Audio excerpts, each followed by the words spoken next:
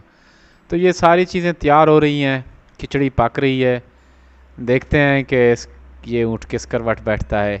اس بار بھی اگر وسیم اکرم پلس بچ جاتے ہیں تو پھر جب تک تحریک انصاف کی حکومت ہے میرے خیال میں وہ نہیں جائیں گے. یہ بہت ملتے ہیں کسی اور پروگرام کے ساتھ، اس وقت تک اجازت دیجیے، اللہ حافظ.